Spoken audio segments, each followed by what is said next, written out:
apa ya? Ini apakah orang yang tidak mengakui Yesus sebagai Tuhan itu akan masuk neraka?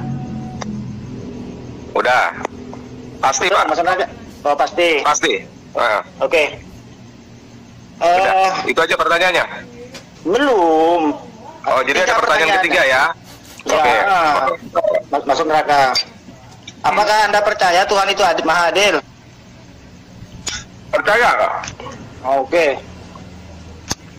Orang apa namanya? Orang Bani Israel itu kan tidak mengakui Yesus sebagai Tuhan, ya kan? Tidak menerima ketuhanan Yesus. Berarti masuk neraka, kan? Iya. Oke, kita sepakat. Orang Islam juga itu masuk neraka ya? Iya. Oke. Orang yang tidak mengakui Yesus sebagai Tuhan akan masuk neraka. Pertanyaan saya adalah, apakah Yesus juga akan masuk neraka karena dia juga tidak pernah mengakui dirinya sebagai Tuhan? Yesus mengakui dirinya sebagai Tuhan, Pak. Bapa dan Allah. Mesias. Di ayat mana itu, Pak? Oke, sebentar. Waktu Yesus dicobai sama iblis, Yesus berkata, jangan engkau mencobai Tuhan Allahmu. Betul ya, Pak? Ya, Tuhan Allah ya. Kan bukan Tuhan Yesusnya. Ya, yang dicobai kan siapa di situ? Yesus. Jelaskan dulu. Loh, yang dicobai sama iblis siapa di situ? Baca ayatnya, Bos. Situ kan belum baca ayatnya tadi. Oke. Iya. Dia kalau udah mau kena kakak gitu. Bentar ya. Baca ayatnya. Bagaimana punya ayatnya? Situ aja jawab pasal aja, itu asumsi aja gitu. Ya, sebentar ya. Yohanes 14 ayat 7 sudah menyatakan bahwa Yesus adalah Yohanes Tuhan. 4 ayat 7. Apa bunyinya? Yohanes 4 ayat 7 saya bacakan ya. Yesus berkata kepadanya, ada pula tertulis, janganlah engkau mencobai Tuhan Allahmu. Ya. Yesus menjawabnya, katanya, ada firman, ini Lukas 4 ayat 12 ya.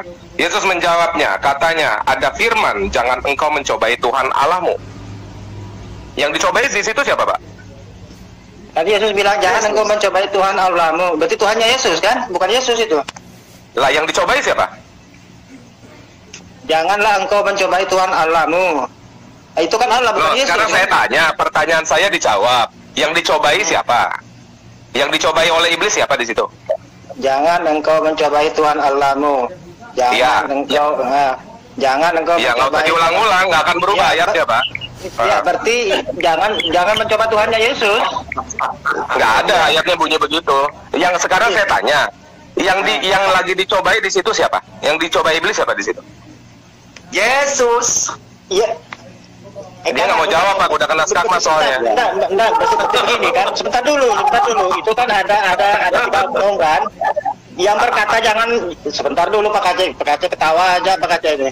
Jangan engkau mencobai Tuhan Allahmu kan. Berarti yang berkata itu Yesus kan? Iya. Pertanyaan saya, yang dicobai siapa di situ? Ya, situ yang punya kitab itu siapa yang dicobai di situ? Ya bisa setan, bisa. Loh, kan saya udah bacakan. Kan saya sudah bacakan ayatnya. Baca ayat sebelumnya. Yang lagi dicobai iblis di situ siapa? Saya tanya sama Anda. Saya lah sebagai. Bukan, iya. Kan ayatnya kan jangan engkau mencobai Tuhan Allahmu. Mencobai. Sekarang yang dicobai di situ siapa? Ya, kita sepakat dulu. Tadi kan jangan engkau mencobai Tuhan. Sebentar dulu. Udah kena camat ya. Aditya, sebentar. Jangan muter-muter, Pak Aditya. Ya. Jangan muter-muter ya. Jawab saja pertanyaan Pak Siaan. Yang dicobai di situ siapa? Yang lagi dicobai di situ siapa? Makanya saya ingin tahu dulu siapa subjeknya di sini yang berkata lo jangan, yang berkata jangan, yang melarang itu siapa? Apakah Yesus? Yesus. Yang melarang di situ Yesus yang melarang. Yang melarang Yesus, oke. Ya. Yesus melarang. Jangan engkau mencobai Tuhan. Taruhlah kepada semua orang Kristen lah, misalkan orang Kristen, jangan engkau mencobai Tuhan Allahmu. Berarti Allah itu ya pihak kedua, ada pihak kedua di situ. Berarti bukan Yesus kan? Tuhannya Yesus, Allah kan? Oh, Allah tidak masalah, Pak. Tidak masalah, Pak. Misalnya Jokowi berdatang nih kepada rakyat. Jangan engkau korupsi, jangan engkau membohongi dana-dana yang sudah ditetapkan oleh presidenmu. Kan Jokowi ngomong nih, langsung nih. Nggak masalah, bukan berarti kata ganti orang pertama untuk menunjuk dirinya, itu bukan berarti bukan dirinya. Contohnya, saya kasih contoh dari alam Al-Quranmu sendiri. Contoh Al-Quranmu sendiri. Allah bersumpah nih, Allah berfirman nih, aku bersumpah kepada Tuhan yang memiliki timur dan barat. Berarti Allah bukan Tuhan, gitu. Perbedaannya di sini. Sebentar dulu. Sekarang ini. Dulu, giliran saya. Nanti saya tanya. Sebentar dulu. Ya. Kan tadi yang berkata jangan kan tuh Yesus, betul? Jangan engkau mencobai. Sekarang kita satu-satu. Kita sudah sepakat. Kata yang mengatakan jangan di situlah Yesus. Jangan engkau mencobai. Yang dicobai siapa di situ? Sekarang yang dicobai siapa di situ? Ya, Tuhannya Yesus. Bukan, yang lagi dicobai iblis.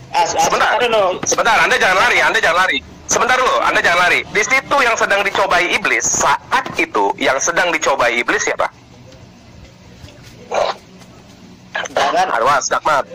Sebentar dulu. Kan begini. Awas, jawab. Anda tidak mau menjawab, berarti Anda skakmat. Jawab dulu. Yang lagi dicobai iblis siapa di situ? Jawab. Jangan enggak mencoba. Ya berarti ada orang ketiga di situ. Anda bertanya. Sekarang Anda bertanya, saya menjawab. Sekarang saya bertanya, Anda menjawab. Kenapa Anda tidak berani menjawab? Saya jawab tadi sudah. Jangan engkau. Ya, siapa yang dicobai di situ? Loh, yang dicobai iblis di situ, sebentar. Yang dicobai iblis di situ siapa? Yang lagi dicobai iblis di situ siapa? Ya Tuhannya Yesus. Apa? Ya Tuhannya Yesus. Nggak ada. Mana ada? Oke, sekarang gini. Tunjukkan ayatnya sama saya. Satu saja ayat Alkitab yang menuliskan Tuhannya Yesus. Silakan. Ya itu kan. Skakmat 2-0 loh. Tadi udah skakmat 1-0. Jawab dulu. Kan Anda bilang Tuhannya Yesus. Mana ayat Alkitab yang menulis Tuhannya Yesus? Silakan. 2-0 kalau mau dijawab. Silakan baca Yohanes 17 ya, mulai ayat 2 sampai perikop terakhirnya. Itu semua itu Yesus berdoa kepada Tuhannya. Baca sudah.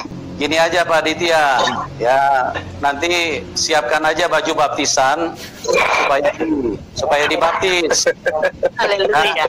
Makanya sudah siap baptis Anda. Sendirinya adalah Tuhan. Ada satu ayat yang menyatakan aku adalah Allah. Ya, itu adalah ucapan Muhammad. Bukan ucapan Allah. Tidak satu pun dari Al-Fatihah sampai Anas ada orang yang menyaksikan mendengar suara Allah. Dicatat di dalam Al-Quran. Tidak ada itu. Loh, kan Anda yang lari ke topik. Kan Anda yang lari ke topik tadi. Kan Anda yang lari ke topik. Iya kan? Yang lari. Situ yang kenapa? Itu ada logika. Kan Anda yang lari ke topik soal dicobai. Kan Anda yang lari ke topik tuh soal mati dan segala macam. Betul ya? Belum. Iya. Kalau sebentar, kalau nggak jangan lari. Siapa yang dicobai di situ? Kita kembali aja dulu. Siapa yang dicobai iblis saat itu? Siapa yang dicobai? Tuhannya Yesus. Kenapa saya bilang Tuhannya Yesus? Mana ayatnya Tuhannya Yesus? Mana ayatnya Tuhannya Yesus? Jawab. 2-0 skakmat. Mana Tuhannya Yesus di situ? Itu di Yohanes 17 ayat 2 sampai terakhir itu Tuhannya Yesus berdoa semua. Nggak ada Tuhannya Yesus itu Bapa. Nggak ada Tuhannya Yesus tuh, nggak ada Tuhannya Yesus. Anda tahu nggak kata Tuhan itu berasal dari mana? Sebentar dulu, nggak usah lari ke topik lain. Anda apa di ayat tadi? Sekarang saya tanya, di mana tertulis Tuhannya Yesus? Anda tidak bisa jawab. Mana tertulis secara eksplisit Tuhannya Yesus? Mana ayatnya? Jangan Anda mencoba Tuhan. Sekarang mana ayatnya? Anda tidak bisa jawab. 2-0. Mana ayatnya Tuhannya Yesus tertulis mana coba? Itu tidak mewakili. Ya sudah, berarti jawaban Anda, premis Anda berkata Tuhannya Yesus tidak mewakili karena ayatnya nggak ada. Itu aja. Kan sudah saya bilang di Yohanes 17. Nggak ada di situ tulis Tuhannya Yesus. Nggak ada di situ Tuhannya Yesus tertulis, nggak ada. Itu coba bacakan. Coba kamu yang ngasih ayatnya kamu bacakan coba. Mana Tuhannya Yesus tertulis di situ? Yesus berdoa kepada Tuhannya. Nggak ada berdoa kepada Tuhannya. Mana bunyinya begitu? Coba baca. Yang jujur Anda, jangan nipu-nipu saya kamu. Ya di share screen aja toh. Oke. Ya. Coba di ayat berapa? Biar saya buka kamu. Di ayat berapa? Yohanes 17 ayat 2 sampai terakhir. Yohanes 17, nggak usah sampai ayat 26 lah. Yohanes 17, ayat berapa? Soalnya ayat berapa? Mulai ayat 2 sampai terakhir, sampai perikop terakhirnya. Iya. Sama saya baca ayat 2 ya. Ayat terakhir kamu yang baca kan ya. Sama seperti engkau telah memberikan kepadanya kuasa dan segala yang hidup, demikian pula ia akan memberikan hidup yang kekal kepada semua orang yang telah engkau berikan kepadanya. Mana ayat di situ Tuhannya Yesus? Baca terus sampai terakhir. Itu Yesus mau angkat tangannya ke langit, mau berdoa dia itu. Iya, sekarang Anda sebut aja dari 1 sampai 26 Yohanes 17, mana disebut Tuhannya Yesus, mana? Silakan. Ya, saya nih HP saya mau satu, entar dulu mau buka Ya Bible. sudah, saya tidak ketemu. Nah, baca, bentar. Saya tidak ketemu. Oh, bukan kamu yang mendikte saya. Kan masa kamu suruh saya baca satu perikop semua? Bentar, saya ambil HP saya satu ya, bentar. Tuhannya Yesus, silakan. Nah, ini sudah buka HP saya ini. Ya. Bentar dulu. Dan mengenal Yesus Kristus yang telah engkau utus. Terus ayat 4-nya, aku telah mempermuliakan engkau di bumi dengan jalan menyelesaikan pekerjaan yang engkau berikan kepadaku untuk melakukannya. Oleh sebab itu, ya Bapa, nah, kan? Ya Bapa, ya Tuhan ini kan, permuliakanlah salah. Jangan, kalau Bapak Tuhan. Jangan. Kalau Bapak Tuhan. Ya, Allahmu itu kan Ikhlas 112 kan Allah tidak beranak dan tidak diperanakan. Jadi kamu jangan menyamakan ayat itu ketika Bapak mengutus anak, kamu samakan dengan Allah karena Allah nggak boleh punya anak. Gitu. Jadi nggak bisa ayat itu dipakai. Sebenarnya anda itu bukan mendebat saya loh, anda itu mendebat Bible anda sendiri. Sebenarnya lucu itu. Coba situ baca. Bible-nya kan berkata Bapak. Yang utus anak siapa? Yang utus anak siapa? Itu ada 2 oknum di situ. Itu bagaimana? Iya, sekarang saya tanya, dari ayat yang kamu baca, yang mengutus anak siapa? Sekarang itu kalau ini kan saya tanya, kenapa Anda kalau saya tanya nggak mau jawab? Sekarang saya tanya, yang mengutus anak siapa? Bentar dulu, kita lari ke ayat. Bentar dulu situ. Ayat itu 1, 2, 3, yang mengutus anak siapa? Silakan sebut.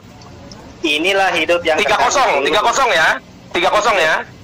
Ya, yang mengutus anak siapa?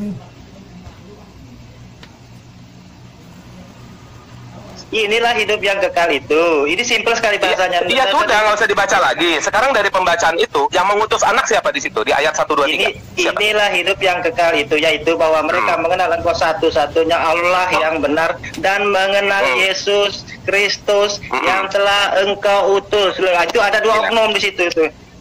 Masa ayat sesimpel itu baru di tafsir ke sana kemari gimana ini? Oh, ayat sudah jelas beginilah. Oke. Jadi Anda tidak mau menjawab. Oke, nggak apa-apa. Sekarang saya kasih ayat ya, Pak. Kamu baca ya, Yohanes 12 ayat 45. Coba buka. Yohanes 12 ayat 45. Coba baca. Nah, ayat 45. Kan Anda bilang 2 oknum, betul ya? Oke, sekarang baca Yohanes 12 ayat 45. Ini Pak KC sebagai juri mengkoreksi nih. 45. Dan barang siapa melihat aku, ia telah melihat dia yang telah mengutus aku. Apa salahnya dengan ayat itu? Sementara di ayat yang lain, sebentar dulu. Jadi sebentar dulu. Jadi ayat itu. Saya belum selesai. Oh iya, 3-0 ya. Belum, di ayat yang lain juga Yesus mengatakan kepada muridnya ya, kamu telah melihat aku. Aku ada di dalammu, aku juga ada di dalam kamu, katanya. Ini kan bahasa kiasan ini, kan seperti itu. Nggak ada bahasa kiasan di situ. Jadi gini ya, nggak ada. Itu kamu jangan, yang Kristen saya apa kamu? Ya situ. Yang Kristen saya apa kamu? Hah? Situ. Ya saya yang Kristen. Kok jadi kamu yang lebih ngerti ayat Alkitab daripada saya? Ya Wak, ya bukan saya lebih ngerti, tapi saya bisa baca. Iya. Lalu kenapa kamu bilang itu kiasan? Ya memang kiasan itu bahasanya. Nggak ada kiasan di situ, nggak ada. Mana tulisan kiasan di situ? Enggak, bermakna kiasan. Nggak ada. Kamu jangan banyak bohong deh. Sekarang begini ya. Barang siapa melihat aku, ia melihat dia yang mengutus aku. Sekarang yang mengutus kan roh, yang ngomong kan daging. Sebentar dulu. Yang mengutus kan roh, yang diutus daging. Latih roh yang mengutus tinggal di dalam si yang diutus, di dalam daging. Makanya di 1 Kolose dikatakan, di dalam dialah secara jasmani berdiam seluruh kepenuhan Allah. Ngerti ya, Pak? Maksudnya di sini itu barang siapa melihat. Nggak ada maksudnya, nggak boleh main tafsir di sini. Nggak boleh main tafsir di sini, ya. Jadi begini, Pak. Saya bantu Anda nafsir. Enggak, saya nggak pakai tafsir di sini. Ini ayat berbunyi seperti itu. Jangan Anda menambah-nambahkan kata-kata yang tidak tertulis. Anda bilang kiasan, mana kiasan? Anda bilang Tuhannya Yesus, mana Tuhannya Yesus? Anda udah berapa kosong nih? Udah 3-0 nih.